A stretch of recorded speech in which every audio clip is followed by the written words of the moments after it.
बहू जी। मम्मी जी, वो कल रेनू का फोन नहीं आया था क्या? नहीं मम्मी जी, पता नहीं क्यों नहीं आया। मैंने कल दीदी को कॉल भी किया था पर दीदी ने रिसीव ही नहीं किया। मैंने सोचा किसी काम में बिजी होंगी तो फिर खुद कर लेंगी। इस लड़की का तो मुझे कुछ समझ में ही नहीं आता। वैसे तो हमेशा लड़ती रहती है कि भाभी को और माँ को तो कभी फुर्सत ही नहीं है। कोई मुझे फोन ही नहीं करता और जब फोन करो तो रिसीव ही नहीं करती। अच्छा बहू सुनो, जब झाड़ू लग जाए तो मेरे लिए एक कप चाय बना देना। अच्छा ठीक है मम्मी जी, अभी बना देती हूँ। नमस्ते मम्मी। अरे रेनू बेटा तुम, ये अच्छा सरप्राइज है बेटा। हाँ मम्मी, हम आपको सरप्राइज ही देना चाहते थे, तभी तो मैंने कल आपका कॉल रिसीव नहीं किया था। अच्छा, और ये मिठाई मिठाई किस खुशी में? अरे मम्मी, खुशी की ही तो बात है। आप सुनोगी ना तो आप भी बहुत खुश हो जाओगी। अच्छा, तो तुम्हारी नौकरी लगी होगी बेटा, या फिर दामाद जी का प्रमोशन हुआ होगा। नमस्ते पापा जी। नमस्ते बेटा, नमस्ते। अरे बेटा, अब जल्दी से बताओ मुझे कि ऐसी कौन सी खुशी की बात है, मुझसे रहा नहीं जा रहा। हाँ हाँ बेटा, जल्दी से बताओ, तुम्हें तो पता है ना तुम्हारी मम्मी की आदत। अरे मम्मी, भाभी को भी तो आ जाने दो, मैं सबको एक साथ खुशखबरी सुनाऊंगी। अच्छा ठीक है। पूनम बहू, जल्दी आओ बेटा, देखो रेनू आई है। नमस्ते जीजा जी। नमस्ते दीदी। नमस्ते भाभी। अरे रेनू बेटा, अब जल्दी से बता दे कौन सी खुशखबरी है। देख, अब तो तेरी भाभी भी आ गई। हाँ माँ, बताती हूँ। तो बात दरअसल ऐसी है कि इनका ट्रांसफर इसी शहर में हो गया है। अरे वाह, ये तो सच में बहुत ही खुशी की बात है। वैसे भी तुम्हारा ससुराल इतना दूर है कि तुम साल में एक या दो ही बार आ पाती हो। अब तो तुम इसी शहर में रहोगी। हाँ बेटा, सच में ये बहुत खुशी की बात है। भाभी, आपको क्या हुआ? आप किस सोच में डूब गई हो? आपको यह सुनकर खुशी नहीं हुई क्या कि मैं अब इसी शहर में रहूंगी? अरे नहीं नहीं दीदी, ऐसी बात नहीं है। मुझे भला क्यों खुशी नहीं होगी, मुझे बहुत खुशी है। अच्छा बेटा, तुम ये सब छोड़ो, ये बताओ कि तुम लोग इस शहर में कब शिफ्ट हो रहे हो? मम्मी जी, हम लोग आज ही शिफ्ट हो रहे हैं। और हाँ, रेनू आपको एक बात तो बताना भूल ही गई, हम तो आपके बगल वाले ही फ्लैट में शिफ्ट हो रहे हैं। क्या? हाँ भाभी हाँ। अच्छा मम्मी, ये लीजिए मिठाई, मैं आपसे शाम को मिलती हूँ। और हाँ भाभी, आज शाम का खाना आप यहीं पर बना लेना, क्योंकि आपको पता है ना सामान शिफ्ट करने में कितनी थकान हो जाती है। खाना बनाने का तो टाइम ही नहीं मिलेगा, इसीलिए सब लोग साथ में डिनर कर लेंगे। हाँ हाँ बेटा, जाओ तुम अपना सामान शिफ्ट करवा लो, शाम का खाना हम लोग साथ मिलकर ही खाएंगे। हाँ? अरे पूनम बहू, तुम क्या सोच रही हो यहाँ पर खड़े खड़े? वो मम्मी जी। अरे बहू, रेनू यहाँ पर शिफ्ट हो रही है तो तुम्हारे चेहरे का रंग क्यों उड़ा हुआ है? वो मम्मी जी, लगता है उसके आने से तुम्हें बहुत दुख हो रहा है। अरे नहीं नहीं मम्मी जी, मुझे भला क्यों दुख होगा, मैं तो बस ये कह रही थी कि हमारे इतने मिठास भरे रिश्ते में कहीं कोई कड़वाहट ना आ जाए, क्योंकि दीदी हमारी पड़ोसन बन रही है। अरे नहीं नहीं बहू, रेनू मेरी बेटी है और उसके यहाँ पास रहने से हमें क्या परेशानी होगी भला? ये तो हमारे लिए बहुत खुशी की बात है, लेकिन तुम्हारा चेहरा देखकर मुझे ऐसा लग रहा है कि तुम्हें ज्यादा परेशानी है। अरे नहीं नहीं मम्मी जी, मैं तो बस इसलिए कह रही हूँ कि आपने वो कहावत तो सुनी ही होगी, दूर के ढोल सुहाने लगते हैं। हाँ हाँ, सुनी तो है, लेकिन ये कहावत दूर के रिश्तेदारों के लिए होती है। रेनू तो मेरी अपनी बेटी है और उसके पास में रहने से भला हमें क्या दिक्कत होगी? अच्छा ठीक है मम्मी जी, मैं शाम के खाने की तैयारी करती हूँ। अच्छा बहू सुनो, खाने में मटर पनीर जरूर बनाना, क्योंकि दामाद जी को बहुत पसंद है। ठीक है मम्मी जी। चलो, खाना तो बनकर तैयार हो गया है, अब जल्दी से टेबल में खाना लगा देती हूँ, दीदी और जीजा जी आने ही वाले होंगे। सच में भाभी, खाना तो आपने बहुत ही टेस्टी बनाया है। थैंक यू दीदी। हाँ भाभी, खाना खाकर तो मजा ही आ गया। Thank you. अरे नहीं नहीं जीजा जी, इसमें थैंक यू बोलने की क्या बात है? आपने मेरे लिए स्पेशली मटर पनीर जो बनाया। भाभी, आज अगर भैया हमारे साथ डिनर कर रहे होते तो कितना अच्छा लगता। हाँ, मोहित तो आज ही आने वाला है बेटा, लेकिन उसे आने में काफी देर हो जाएगी। तुम एक काम करो बेटा, कल दोपहर का खाना हमारे साथ ही खाना, तो तुम अपने भैया से भी मिल लोगी। अरे नहीं नहीं मम्मी जी, बेकार में ही भाभी जी को इतनी तकलीफ क्यों देना। अरे अरे, इसमें तकलीफ वाली क्या बात है? आखिर भाभी मम्मी पापा के लिए खाना तो बनाती ही है ना, तो हमारे लिए भी बना लेंगी। क्यों भाभी, आपको कोई प्रॉब्लम तो नहीं है? नहीं नहीं दीदी, मुझे कोई प्रॉब्लम नहीं होगी। ठीक है तो फिर हम लोग चलते हैं। गुड नाइट, कल फिर मिलेंगे। हाँ हाँ बेटा, शुभ रात्रि, कल सुबह मिलेंगे। अब जाकर तुम भी आराम कर लो। हाँ बेटा, सारा दिन काम में लगी रही हो, थक गई होगी। जी पापा जी। हाँ हाँ, दोपहर का खाना ही क्यों, सुबह की चाय और नाश्ता भी यहीं कर लेना। हे भगवान, दीदी को आए तो एक ही दिन हुआ है और पता नहीं क्यों मुझे अभी से इतनी टेंशन हो रही है। मैं कैसे कर पाऊंगी इतना सब? दीदी ऐसे ही बार बार आती जाती रही तो कुछ न कुछ तो करना ही पड़ेगा। जीजा जी का ट्रांसफर किसी और शहर में भी तो हो सकता था, इसी शहर में होना जरूरी था क्या? रेनू की मम्मी, जरा पीछे मुड़कर देखो। मम्मी। अरे आ बेटा रेनू, मुझे तो यकीन ही नहीं होता कि अब तुम हमारी पड़ोसन बन गई है। मम्मी, मैं तो अब हर सुबह आपको ऐसे ही नजर आऊंगी। आपका एक दिन भी ऐसा नहीं होगा जिस दिन मैं आपसे मिलूं ना। हाँ हाँ बेटा, ये तो हमारे लिए बहुत ही खुशी की बात है। ऐसे ही आती रहना। हमने तो कभी ऐसी उम्मीद भी नहीं की थी कि हमारे जीवन में ऐसा भी कोई दिन आएगा कि हम तुझे हर रोज देख पाएंगे तेरी शादी के बाद। अच्छा मम्मी, ये बताइए भैया कहाँ हैं? उफ, देखो ना, इस बुढ़ापे में तो मेरी याददाश्त भी कमजोर हो गई है। अरे मम्मी, अभी कहाँ आप बुढ़ी हो गई? अरे बेटा, तेरे भाई ने नई गाड़ी खरीदी है तो तेरी भाभी को घुमाने ले गया है। क्या, नई कार? वाह मम्मी वाह, अब आप लोग भी मुझसे बातें छिपाने लगी हो। पहले तो चलो ये था कि मेरा ससुराल बहुत दूर था, भैया ने इतनी बड़ी चीज खरीद ली और मुझे बताना भी जरूरी नहीं समझा। अरे बेटा, ये सब अचानक हुआ, हमें भी पता नहीं था कि मोहित नई गाड़ी खरीदने वाला है। बस पापा बस, आप लोगों ने सच में मुझे पराया कर दिया है। पहले मैं दूर रहती थी तो सोचती थी कि चलो ठीक है, दूर हूँ तो नहीं बताया, लेकिन अब तो देखो मैं इतने पास में हूँ और मुझे अभी पता चल रहा है। कम से कम लेने से पहले एक बार पूछ तो लिया होता। अरे पूछना तो दूर, कम से कम एक बार बता दिया होता कि हम लोग नई गाड़ी लेने वाले हैं। अरे बेटा, हमें खुद पता नहीं था, तू इतना गुस्सा मत कर। अच्छा मम्मी, ये बताओ, क्या भैया ने आप लोगों से नहीं पूछा कि आप भी हमारे साथ घूमने चलो? अरे बेटा, वो तो मैंने ही मोहित से कहा था कि जा बहू को घुमा कर ले आ। अब हमारी ऐसी उम्र कहाँ रही घूमने फिरने की? मम्मी, आप ऐसा क्यों सोचती हो कि आपकी उम्र नहीं घूमने फिरने की? भैया का तो पहले फर्ज बनता था कि नई गाड़ी ली है तो अपने माता पिता को घुमा लाएं, लेकिन वो तो अपनी बीवी को घुमाने ले गए। ये अच्छी बात नहीं मम्मी। अरे रेनू बेटा, तुम तो बेकार में ही बात को बढ़ा रही हो। हमारी इच्छा नहीं थी घूमने की तो हम नहीं गए। अच्छा मम्मी, आप एक बात बताओ, क्या भाभी ने भी आपसे नहीं कहा कि मम्मी आप लोग हमारे साथ घूमने चलिए? वैसे तो ये बात तो बिल्कुल ठीक कह रही है बेटा, कम से कम बहू को तो पूछना चाहिए था कि आप लोग भी चलिए घूमने। हाँ हाँ मम्मी, मैं बिल्कुल ठीक कह रही हूँ, क्योंकि मुझे आप लोगों की बहुत चिंता है। अब आप देख लीजिए, आपने भाभी को कितना सर पर चढ़ा के रखा हुआ है। हाँ?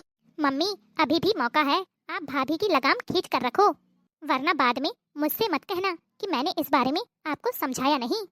हाँ बेटा, तू ठीक कह रही है, लेकिन इसमें तेरी भाभी की कोई गलती नहीं है, वो तो हमारी बहुत सेवा करती है। हाँ हाँ मम्मी, मुझे दिख रहा है कि वो आपकी कितनी सेवा करती है और कितनी चिंता भी। ठीक है मम्मी, अब जाती हूँ मैं। अरे दीदी, आप कब आई? जब आप भैया के साथ घूमने गई थी ना, तभी मैं मम्मी पापा का हाल चाल लेने आई थी। क्या बात है मम्मी, दीदी ऐसे गुस्से में क्यों गई?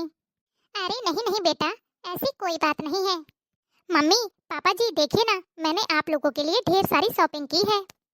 अच्छा, अपने लिए क्या लिया है बेटा तुमने? कुछ नहीं मम्मी जी, मेरे पास तो सब कुछ है। बहुत ज्यादा ठंड पड़ रही है इस समय, तो मैंने सोचा आप लोगों के लिए गर्म कपड़े ले लेती हूँ। अरे बेटा, इसकी क्या जरूरत थी, अपने लिए ही कुछ ले लेती। बेटा, ये सब सामान कमरे में रख देना। ठीक है मम्मी जी। देखा सरला जी, हमारी बहू कितनी समझदार है।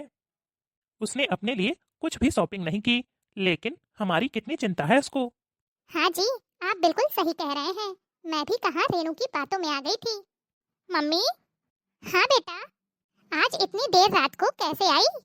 वो मम्मी, अभी इनका फोन आया था कि ऑफिस में काम कुछ ज्यादा है तो देर से आएंगे, तो मेरे आने तक तुम मम्मी के घर चली जाना। अच्छा बेटा। मम्मी, घर में और कोई नहीं है क्या? अरे बेटा, तुम्हारे पापा तो बाहर रूम में बैठे थे ना। नहीं तो। अच्छा, भैया भाभी कहाँ हैं? वो दोनों तो आज डिनर पर गए हैं।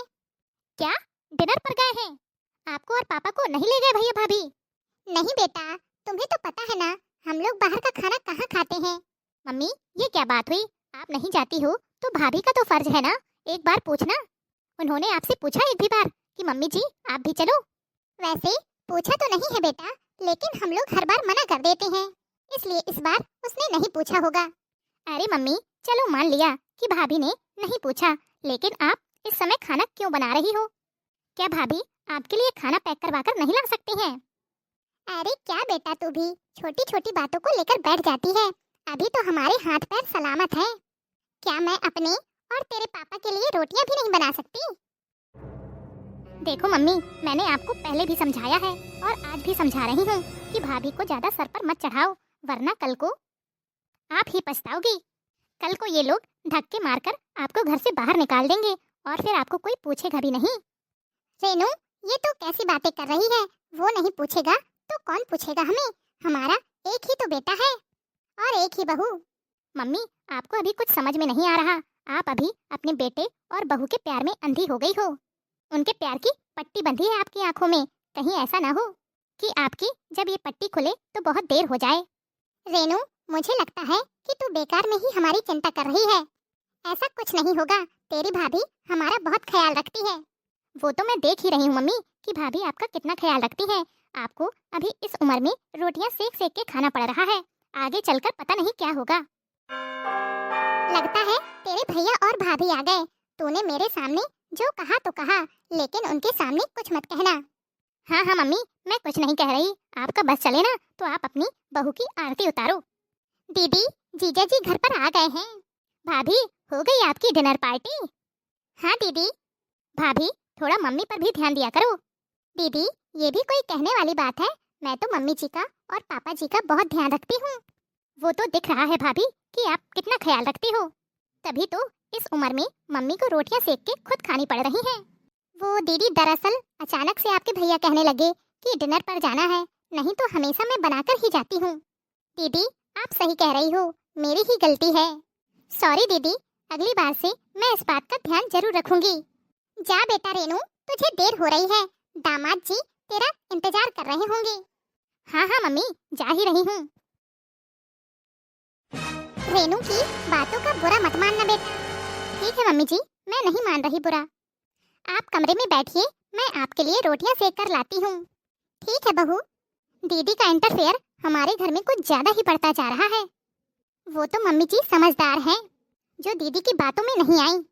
कुछ ना कुछ तो करना ही होगा, क्योंकि दीदी की रोज की उल्टी सीधी हरकतों से कहीं मम्मी का दिमाग न फिर जाए, कहीं हमारा हंसता खेलता घर बिखर न जाए। अरे बहू, आज तुम मायके नहीं जा रही हो क्या? आज तो तुम्हारे भतीजे का जन्मदिन है ना? अरे भाभी, आप गई नहीं अभी तक? मुझे तो लगा आप अपने भतीजे के जन्मदिन में चली गई होंगी। अरे नहीं दीदी, मैं ऐसे छोटे छोटे कार्यक्रमों में मायके नहीं जाती, और वैसे भी बार बार मायके जाने से ना मान सम्मान कम होने लगता है। जो कहना है सीधे सीधे कहो ना भाभी, ऐसे ताने क्यों मार रही हो मुझे? ये कैसी बातें कर रही हो दीदी आप? मैं आपको क्यों ताने मारूंगी? अभी अभी आपने कहा ना कि बार बार मायके जाने से मान सम्मान कम होने लगता है। इसका मतलब आप सीधे सीधे मुझे ही कह रही हैं, क्योंकि मैं रोज रोज घर आती हूँ, आपको मेरा यहाँ आना अच्छा नहीं लगता। ये क्या बात हुई रेनू? क्यों बात का बतंगड़ बना रही हो? तुम्हारी भाभी ने ऐसा कब कहा? तुम्हारी भाभी तो केवल हमारी वजह से मायके नहीं जाना चाहती कि हम लोगों की सेवा यहाँ कौन करेगा। हाँ रेनू, तुम्हारी भाभी बिल्कुल सही कह रही है। भैया, आप तो रहने ही दो, मुझे पता है आप भाभी का ही पक्ष लोगे। मुझे सब दिखता है कि भाभी मम्मी पापा की कितनी चिंता करती है। क्या बेटा, तू भी ऐसी छोटी छोटी बातों का बतंगड़ बनाने लगती है? मम्मी, मैंने क्या बतंगड़ बनाया? आपने अभी सुना नहीं क्या कि भाभी ने क्या कहा? कि बार बार मायके आने से मान सम्मान कम हो जाता है। इनके कहने का मतलब क्या है? मुझे तो लगता है मम्मी कि अब आप मुझसे प्यार नहीं करती हो। अरे बेटा, तू भी ना हद करती है। तू मेरी बेटी है, बेटी। 9 महीने मैंने तुझे अपने पेट में रखा है और तू कह रही है कि मैं तुझसे प्यार नहीं करती। तू तो बिल्कुल बच्चों जैसी बचकानी बातें कर रही है। ठीक है मम्मी, रहने दो, मैं चलती हूँ। अरे रेनू बेटा, सुनो तो मेरी बात। देखा मम्मी आपने, पता नहीं रेनू को क्या हो गया है, छोटी छोटी बातों में गुस्सा हो जाती है। अरे नहीं जी, ऐसी कोई बात नहीं है। आप फालतू में ही टेंशन ले रहे हो। अब रेनू दीदी अपने मम्मी पापा की इकलौती बेटी है और आपकी इकलौती बहन। थोड़ा बहुत लाड़ तो बनता ही है। अच्छा ठीक है, मुझे ऑफिस के लिए देर हो रही है, मैं चलता हूँ। भाभी। अरे दीदी, ऐसे अचानक? आपने तो मुझे कॉल करके भी नहीं बताया कि आप आने वाली हो। अरे भाभी, ये भी क्या बात हुई? क्या मुझे आपके घर आने से पहले भी बताना होगा? क्या ये मेरा घर नहीं है? अरे नहीं नहीं दीदी, आप गलत समझ रही हो। मेरे कहने का मतलब ये नहीं था। अच्छा, मैं भी मजाक ही कर रही थी। अरे वाह भाभी, आपने तो घर को बहुत अच्छे से सजा रखा है। घर में सब कुछ नया नया दिख रहा है। और भाभी, ये क्या, किचन में इतने सारे ड्राई फ्रूट्स के डिब्बे? अरे बाप रे, इतने ड्राई फ्रूट्स तो मैंने किसी के घर में नहीं देखे होंगे। लगता है आजकल आप बहुत शौकीन हो गई हैं ये सब खाने पीने की। अरे कहाँ दीदी, मुझे ये सब कहाँ पसंद है। ये तो आपके भैया शौकीन हैं, इसलिए मुझे ये सब लाना पड़ता है, वरना मुझे तो बिल्कुल पसंद नहीं ड्राई फ्रूट्स। अच्छा भाभी, आपके लिए एक खुशखबरी है। मुझे तो लगता है दीदी जीजा जी का प्रमोशन हुआ होगा। हाँ हाँ भाभी, प्रमोशन ही समझो। और एक खुशखबरी है। अच्छा, ऐसी क्या बात है? अब हमें शहर से इतने दूर नहीं रहना पड़ेगा, क्योंकि यहाँ से 2 किलोमीटर ही दूर इनका ऑफिस है। अब मैं सोच रही हूँ यहाँ आपके पड़ोस में ही रहूँ, कोई अच्छा सा फ्लैट देख लूंगी। हाँ भाभी, और मुझे अकेले रहने की टेंशन भी नहीं होगी। अगर कभी बीमार पड़ गई तो खाना बनाने के लिए आप हो ना, बना बना कर दोगी। आखिर मैं आपकी इकलौती ननद जो हूँ। कितनी अच्छी बात है ना भाभी, आपका मायका भी पड़ोस में और मेरा मायका भी। Mummy mummy. हाँ बेटा, क्या हुआ? तेरे चेहरे में ऐसे 12 क्यों बजा है? तू इतना घबराई हुई क्यों लग रही है? मम्मी, वो क्या है ना, मेरी ननद बाजू वाला फ्लैट खरीद रही है। बोल रही है मैं आपके पास रहूंगी तो भाभी मेरी बहुत मदद हो जाएगी। अरे वाह दीदी, ये तो बहुत खुशी की बात है। वैसे भी जीजा जी का बाहर आना जाना लगा ही रहता है ऑफिस के काम से, और जीजा जी की एक इकलौती बहन है तो वो खूब मदद करेंगे उनकी। अरे काहे की मदद भाभी, आप जानती नहीं हो मेरी ननद को। छोटी छोटी चीजों पर नजर गड़ा के रखती है। अगर बाजू वाला फ्लैट उसने ले लिया तो सारा दिन मेरे घर में ही डली रहेगी। ये बात तू कह रही है रेनू? क्या हुआ मम्मी, आप ऐसे क्यों हंस रही हो? एक तो मैं इतनी टेंशन में हूँ और आपको हंसी सोच रही है। मुझे चिंता खाई जा रही है और आपको हंसी आ रही है। हर बात में वो हमारे घर में इंटरफेयर करेगी। वाह बेटा वाह, एक बार अपने अंदर झांक कर देख तो तुझे जवाब मिल जाएगा। तुम भी तो अपने मायके के पड़ोस में रहती हो और बात बात में अपने मायके में इंटरफेयर करती हो, तो क्या तुम्हारी भाभी को तकलीफ नहीं होती होगी? और एक सच बात बताऊं बेटा तुम्हें, तुमने ही मुझे तुम्हारी भाभी के खिलाफ भड़काना शुरू किया था, जिसकी वजह से मेरा व्यवहार तुम्हारी भाभी के प्रति बदल गया था। वो तो अच्छा रहा जो वक्त रहते मुझे सब समझ में आ गया। हाँ मम्मी, आप सही कह रही हो। मुझे भी एहसास हो गया है कि मैं जरूरत से ज्यादा अपने मायके में इंटरफेयर करने लगी थी। इस बात को मैं अच्छे तरीके से समझ गई हूँ। और भाभी प्लीज, आप भी मुझे माफ कर देना। अरे नहीं दीदी, इसमें माफी वाली कोई बात नहीं है। आपको यह सब समझ में आ गया, मेरे लिए यही काफी है। वो सब तो ठीक है भाभी, लेकिन मेरी ननद मेरे पड़ोस में रहने के लिए आ रही है तो मैं क्या करूं? उसे मैं कैसे रोकूं? दीदी, ये सब आप मेरे ऊपर छोड़ दो। वो आपसे झूठ बोल रही हैं। ये तो मेरे कहने पर ही उन्होंने किया था, आपको सबक सिखाने के लिए। हाँ दीदी, वो पड़ोस में रहने के लिए नहीं आ रही हैं। क्या? हेलो दोस्तों, कैसे हो आप सभी? उम्मीद करती हूँ अच्छे ही होंगे। आपको आज की यह स्टोरी कैसी लगी कमेंट बॉक्स में कमेंट करके जरूर बताइएगा। और हाँ, अगर आपने अभी तक वीडियो को लाइक और चैनल को सब्सक्राइब नहीं किया है तो चैनल को सब्सक्राइब कर लें। आपके एक लाइक और शेयर से हमारा भी मनोबल बढ़ता है, जिससे हम रोजाना आपके लिए नए नए टॉपिक पर वीडियो लाते रहते हैं। तो चलिए फिर जल्द ही मिलेंगे आपसे अगले वीडियो में। तब तक के लिए खुश रहिए, अपना ख्याल रखिए और दूसरों को प्यार बांटिए।